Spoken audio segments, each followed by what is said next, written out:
Greetings. So when time runs over, you bring things together. So thank you so much for being patient and just flowing with us. So every person that is on here that looks white, we say white presenting, and or some identify as white women. All of them, I know, I can put black women in the room with, and they're not going to cause them harm. Mm. I know that to be true. Every person that you see on this call, because they've trusted us and me to guide them, I know that I can put any black woman that I love in the room with them and they can process something racialized like Breonna Taylor Mm. and that be okay. Why? Because they did it with me. I had to process Breonna Taylor as a black woman.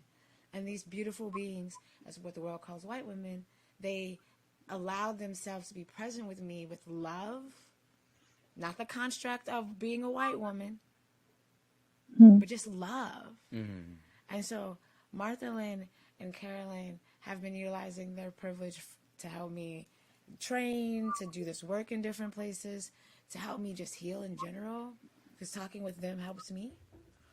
They're going to tell you all these things, but I like to give credit to where credit is due, because work has to be done. Like you have to have the will as a person that the world says has this thing called white privilege to see the world differently in a way that may say that you don't get to be as privileged. Yeah. But in doing this work, we realize we're all privileged as human beings, so no one can take that away and give it to us. So Martha Lynn and Carolyn, would you mind just introducing yourselves, taking turns introducing yourself to the world, your title, where you work with, and how we work together would be amazing. Carolyn, you want to start? No, we have the standoff, but Martha Lynn bypasses it by speaking first to tell me to speak first. Okay. I would be so honored. Yeah, my name is Carolyn. I use pronouns like she and her, and I move through the world as someone who was raised to be a white woman, and that is a whole thing that I continue to learn so much about, especially at the invitation of teachers and friends like Fatima. And oh gosh, okay. So I am a pastor in a Lutheran Christian congregation that is overwhelmingly also people who the world sees as white-bodied people. And I met Fatima in activism work, and I just feel like there are those celestial bodies that orbit similar stars, and like we have just been blessed to like orbit one another and similar work over many years, which is amazing. And so I'll just say one thing kind of about where I find myself today, and then one thing about one way I've connected to Fatima's work, and then I'll hand it off to Martha Lynn, if that sounds right. As someone who serves a religious community, we won't even go down the road too deep of what the Christian church as an institution has going on right now, and especially the white parts of it that are very, very, very, very formed by their whiteness. But we can talk about that if somebody wants to. But I am someone who usually shows up on a Sunday, and like we were talking about before, is sort of invited to open up the doors of the church for other people. And today is a day when I am just so blessed that the doors of the church have been opened up for me. I am amazed to be in this congregation right now, the people I can see on the screen, and everyone who is here in this place. Thank you for opening up the doors of the church to me in that way. I also got to have the doors of the church opened up to me this afternoon at a special moment that I got to be present to, where a liturgical dancer was moving to this phrase that was repeated over and over again. If I am not in alignment, how can I know what to pray? If I am not aligned, if my heart is not aligned, how can I know what to pray? And it just hit me so hard. And I realized feeling my heart looking towards this evening, that is why I have been so richly nourished by the work I've gotten to do with you, Fatima, because of my racialized experience and its limitations, in large part, and because of so many other things, because of the way the institutional church sometimes is shaped. I feel like we are not in alignment sometimes, and we don't even know it.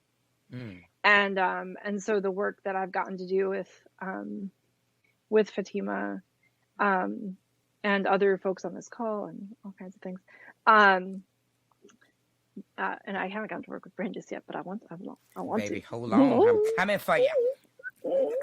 But I'm here for it.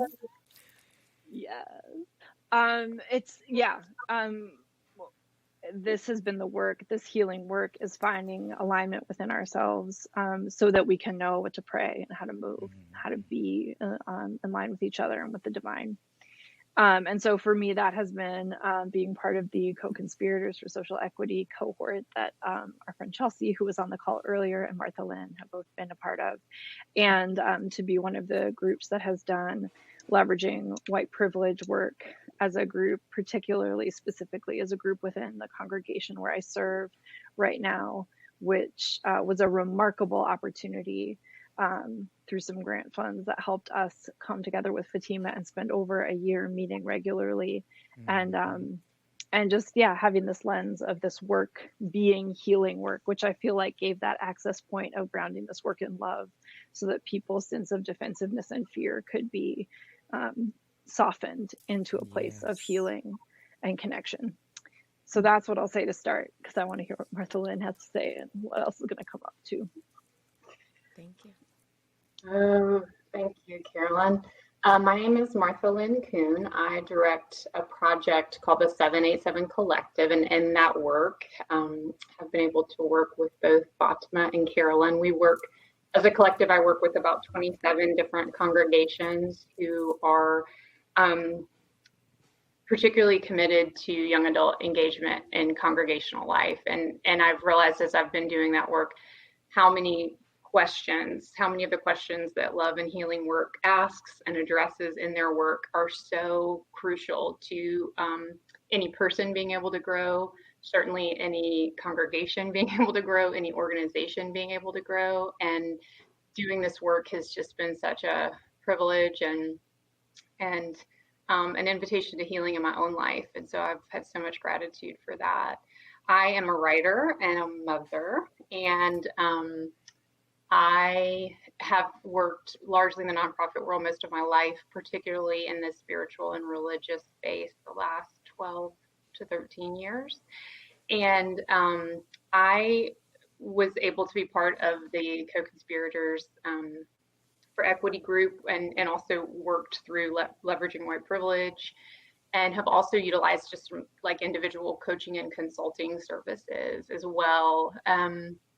I would say so much of what has been said so far has resonated so deeply with me, and particularly listening to Khadija and sort of this idea of inviting people, and particularly as a white-bodied woman, in spaces that are trafficked by a lot of white-bodied people, engaging in this conversation around diversity, equity, and inclusion. And that's something I feel like my lifelong has been, I grew up in North Alabama.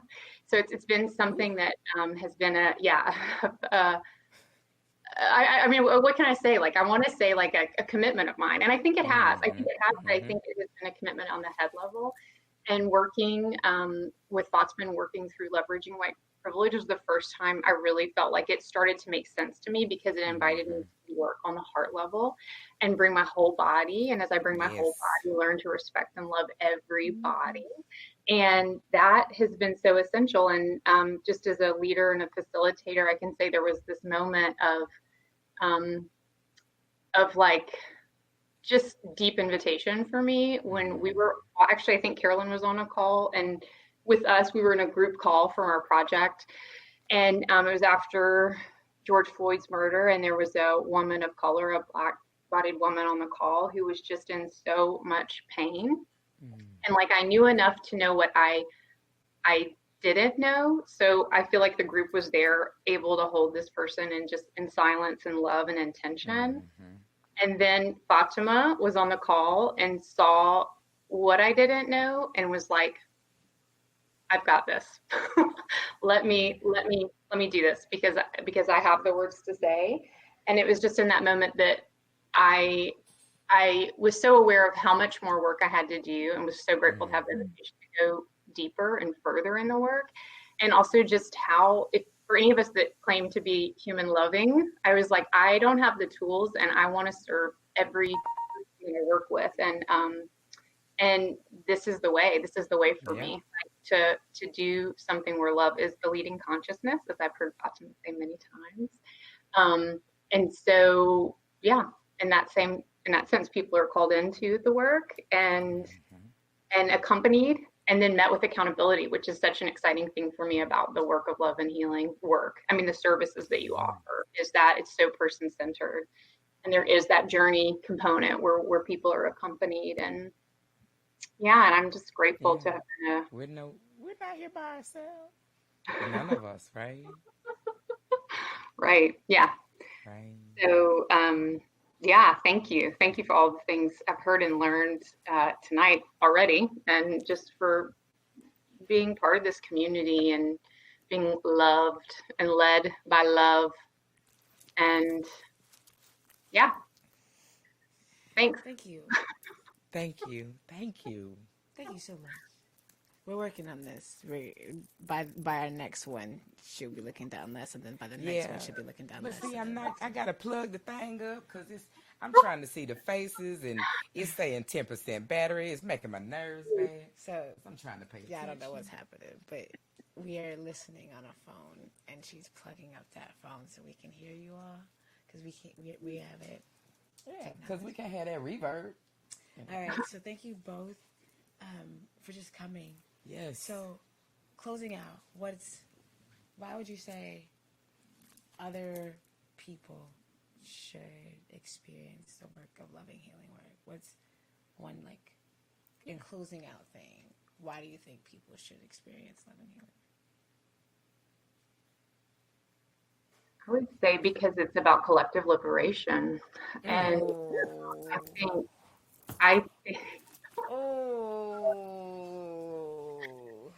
God, you are my favorite. That right in here. That sounded good, didn't it, Kendall? I saw your head shake. That sounded good.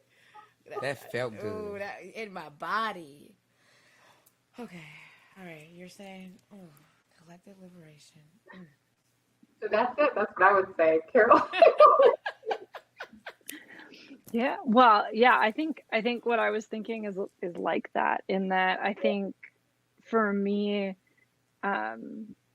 love and healing being the doorway to, it's the doorway to everything. And so for love and healing to be the lens, or to be the focus, to me has been the transformative piece that has really helped me understand, or begin to understand. I don't understand yet. It's helping me begin to understand how this is everything.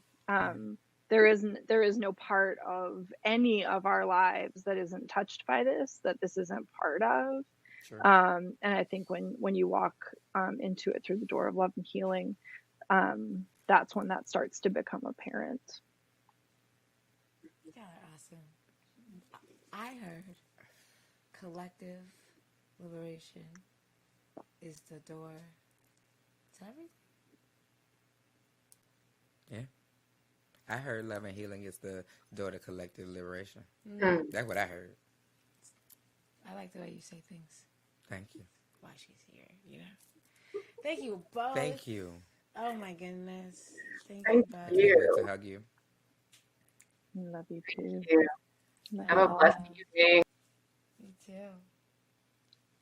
Check the waters and take care of yourself.